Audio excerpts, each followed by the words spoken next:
Hi friends, welcome back to Nessa's Nook. Today I'm going to go ahead and make actually some uh, Instapot chicken and rice soup. It's going to be really super simple. Mark's getting home not too late, but I didn't want to have something super heavy tonight.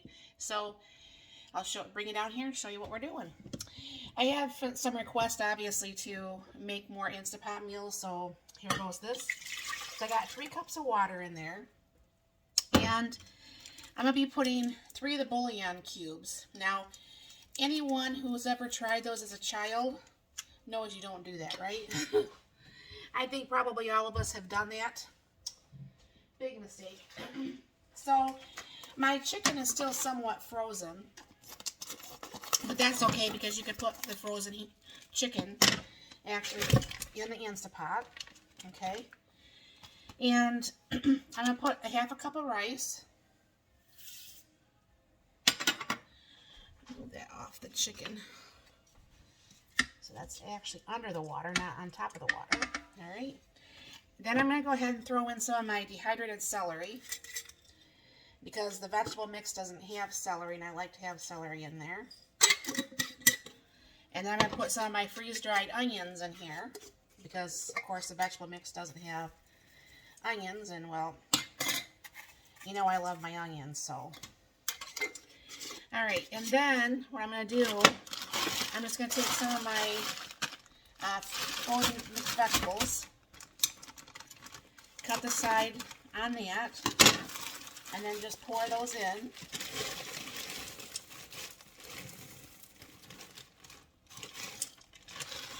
And I'm going to try to give this a little bit of a stir. You can't really because the chicken is still frozen, but everything is under the water, as you can see. And I'm not going to add any salt in here because I have the bouillon cubes, and the bouillon cubes in itself are very, very, very salty. So there's some garlic powder, and then some pepper, and then it would be salt if I didn't have the bouillon cubes in there.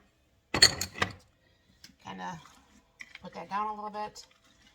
And because the meat is still frozen, I am going to go ahead and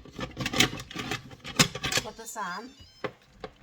And as you will see, I'm going to just go ahead and hit like the 15 minutes. With mine, you don't need to hit anything else because you just hit that and you just pretty much walk away. So that makes it very, very simple. And I'm going to make this along with some garlic bread. Just out of regular bread, and that's what will be our dinner tonight. So I'll be back once it gets closer to starting the bread and getting that done. I'm going to go ahead and let this natural release because I am working. I'm on my last break, but I'm not going to be done before this is actually done. So I'll bring you back once this is done off the natural release. All right, that's been off for quite a while.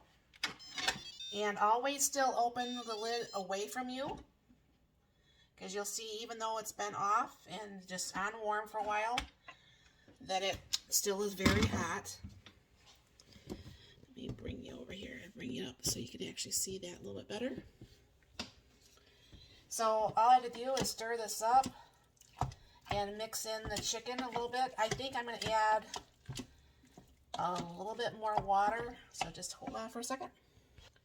Okay, that's definitely better. I was going to add the 4 cups of water at first, but I'm like, no, that's probably going to be a little bit too much. But this actually looks more like what it's supposed to. And as you can see, that works out pretty good. And as soon as my husband gets home, we'll have this. And I'm going to be making up the bread here in just a couple seconds here. Okay, so what I'm just going to do is I'm going to take the bread and just take some of the butter. The butter needs to be... Let me warm up that butter just a little bit. Okay, that's a little bit better. I don't like it. I took this out long enough for it to actually go ahead and,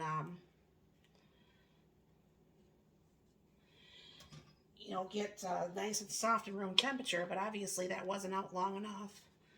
I just put it in the microwave for 5 seconds. I'm not a big microwave fan, as you guys know, but sometimes I use it for, like, warming up the butter like this, and it seems to work just fine. I just don't use it to warm up meals or anything to that effect. So I do use my microwave once in a blue moon, usually for the butter, or if I'm taking the really rock hard ice cream out of my freezer. All right. And then I'm just going to go ahead and put a little bit of garlic powder over each of them. If we don't eat both pieces, then I just like cold garlic bread, so when we make it, I always tend to try to make a little bit more. I'm going to go put this over in the June, and I'll show you what that looks like when it comes back.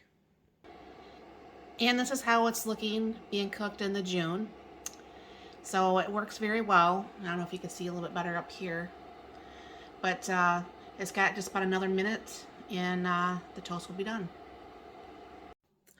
And this is the toast when it's done here, and let me get that plated up and I'll show you what this is looking like. And this, my friend, homemade chicken and rice soup with some homemade garlic bread, and dinner's ready. So thank you very much for stopping by. You have a very blessed and wonderful day.